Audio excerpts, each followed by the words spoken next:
Hello everyone, welcome back to our channel Speaking Books.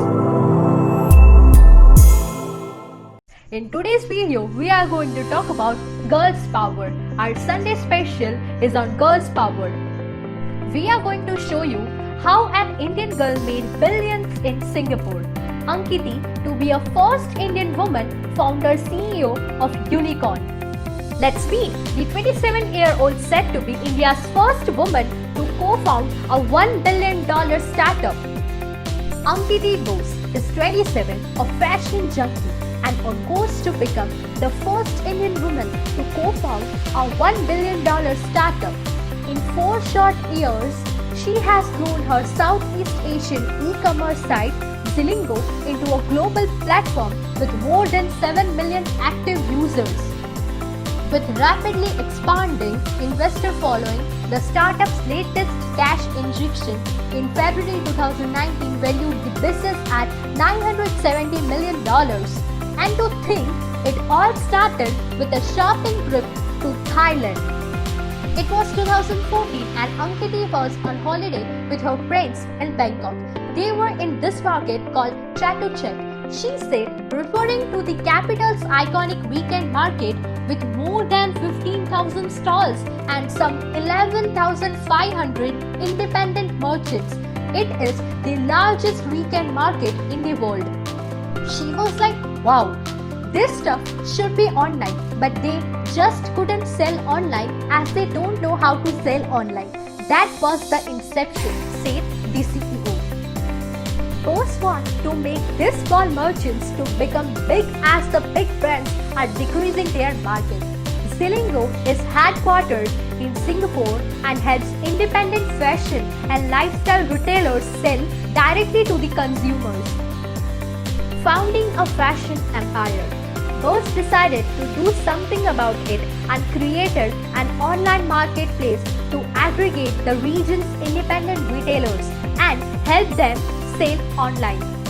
Zilingo works like other e-commerce marketplaces in that it allows merchants to sign up and self-list their products. However, each seller is then rated by Zilingo for authenticity, pricing, and a series of other matrices. If approved, they will be admitted onto the site and given access to services like tech support, financing, and insurance. Zilingo charges merchants a commission of between 10% and 30% for each sale.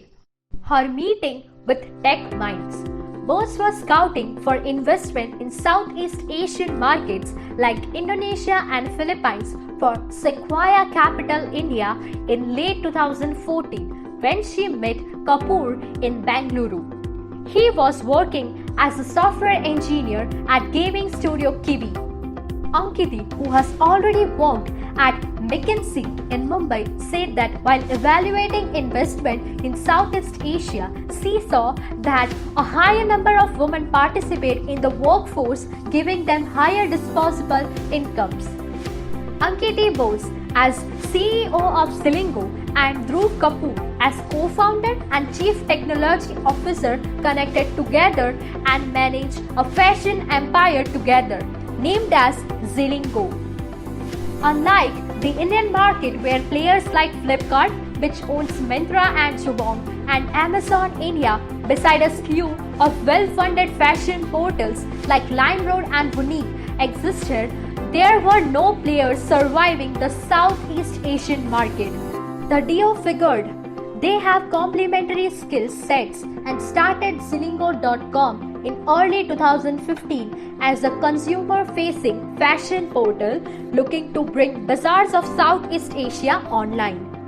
Starting up for women entrepreneurs is not easy.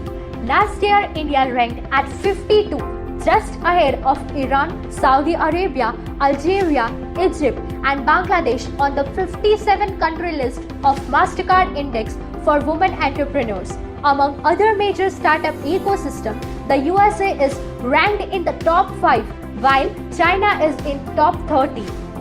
The number of women entrepreneurs stood at 14% in 2018, according to the recent survey by NESCOM, up to 10% and 11% in the previous 2 years, respectively.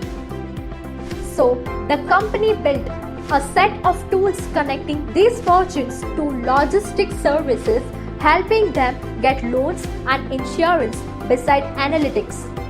So that's all for today's video. Hope you all liked this video, and don't forget to like, subscribe and share, and refer our Instagram page Speaking Books.